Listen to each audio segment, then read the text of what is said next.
Good afternoon friend. দাও দাও।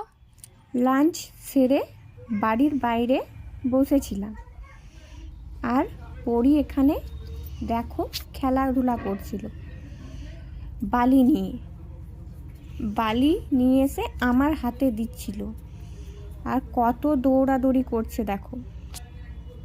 আস্তে, কুকুরগুলো আছে বেটা, চলে এসো, ভুগুলো আছে।